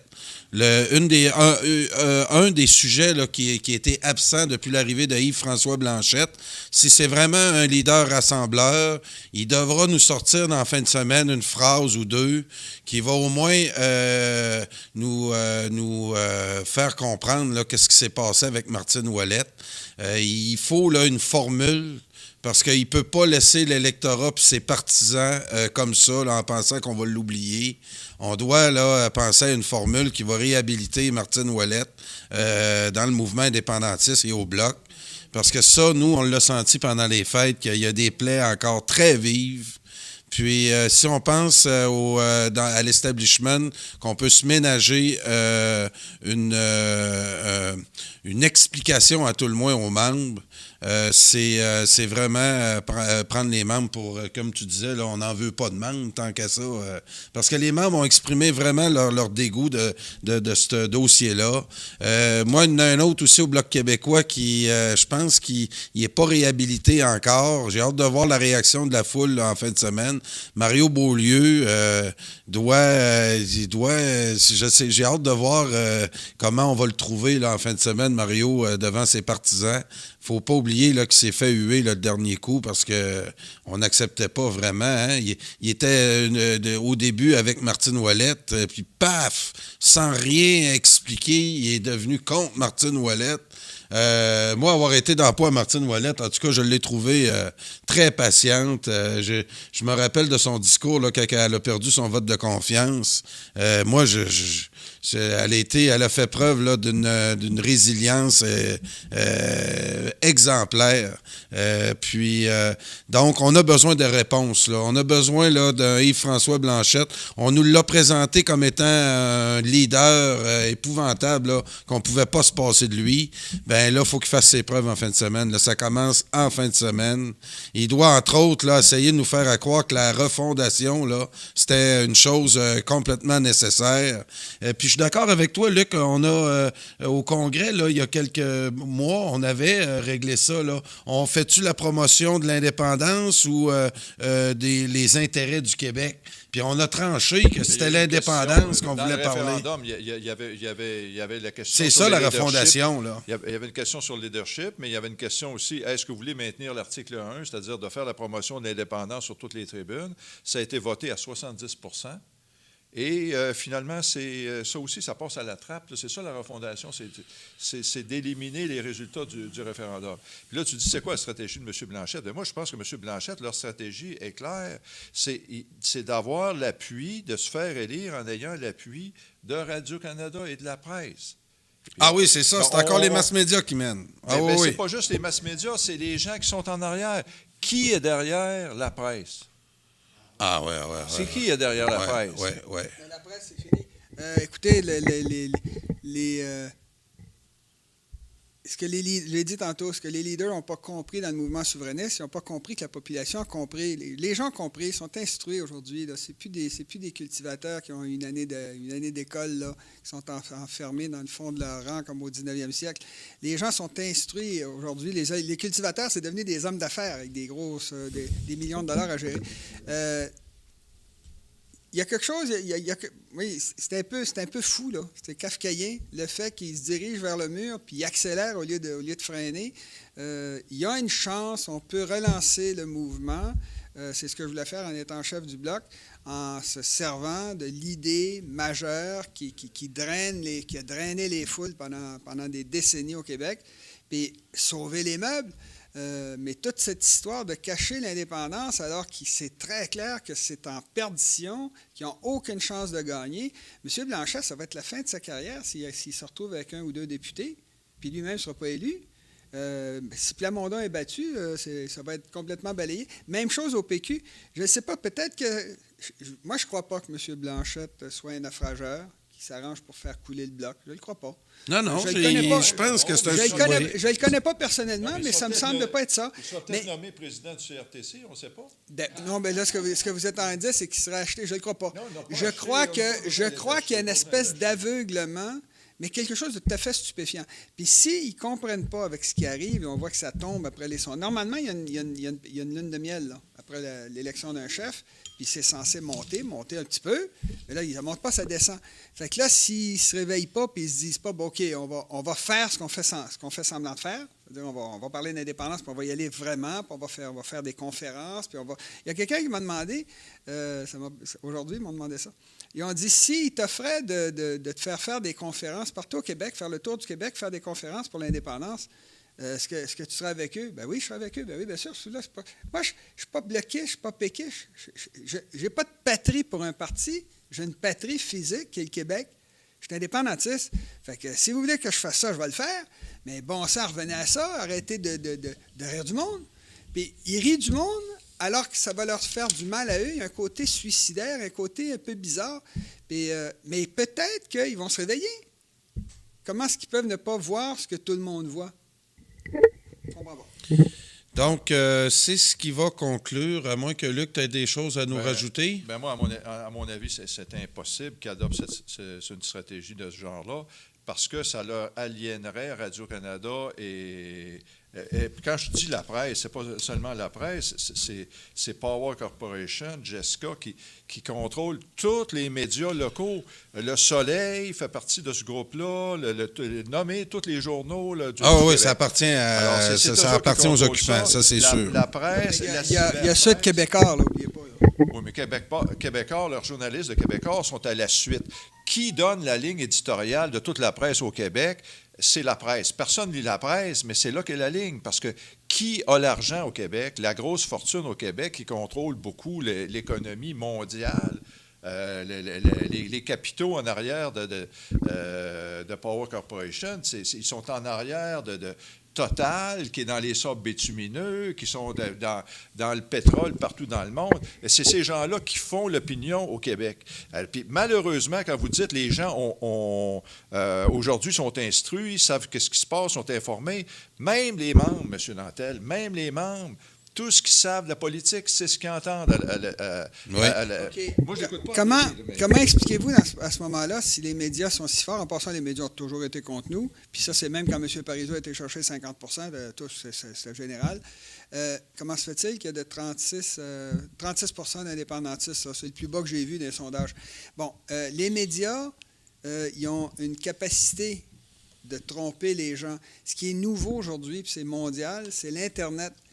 Moi, je me souviens, il y a 30 ans, les gens disaient c'est certain, je l'ai entendu aux nouvelles hier.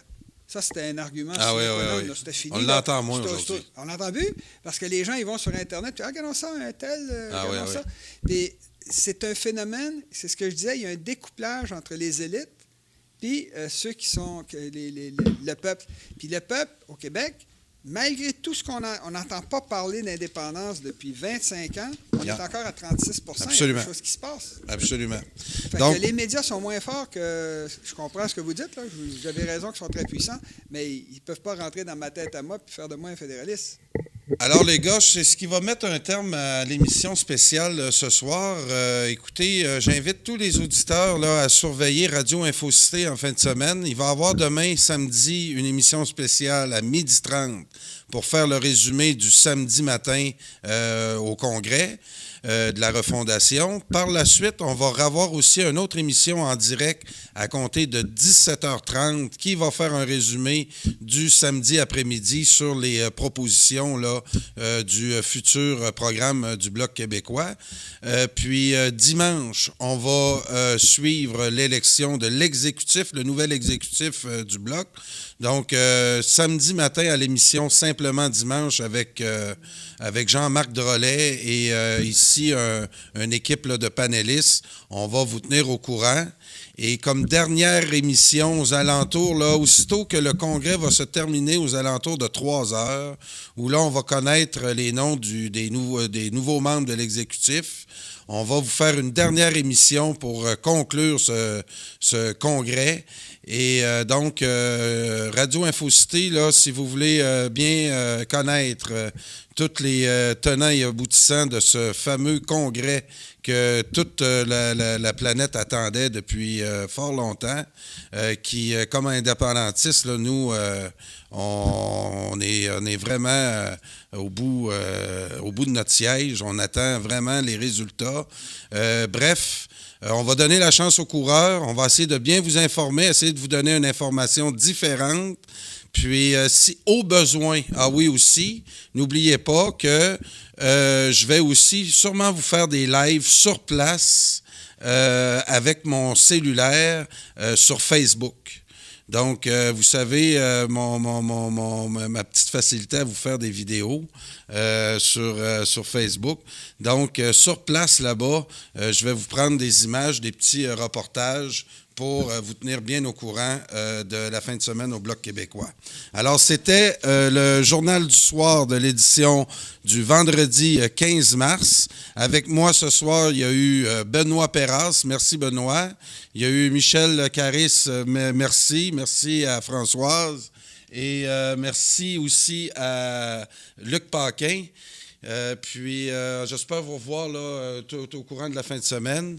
Et mon co-animateur pendant toute la fin de semaine, M. Nantel. N'oubliez pas aussi, demain soir, 18h, tout de suite après le congrès, ceux qui sont intéressés à venir entendre M. Nantel à une conférence, ça va avoir lieu au club de curling de Sorel-Tracy, à quelques minutes là, en auto là, de l'endroit où a lieu le congrès. Et il va y avoir même des transports de disponibles. Là. Quand le congrès va se terminer, samedi en fin d'après-midi, à l'entrée, là, on va vous fournir aussi des transports pour ceux qui veulent venir prendre un spaghetti pizza. Pour 18 on sait que les membres doivent payer 40 pour venir au congrès. Donc, on va essayer de leur faire, on a pensé de leur faire un petit repas pas très cher. Spaghetti, pizza, dessert. Vous allez manger à votre appétit. Alors, au club de golf pas au club de golf, au club de curling de Sorel-Tracy, demain, M. Nantel va nous faire une conférence Sur la géopolitique et l'indépendance. Sur la géopolitique et l'indépendance. Alors, merci tout le monde. Bonne nuit et à 12h30 demain matin.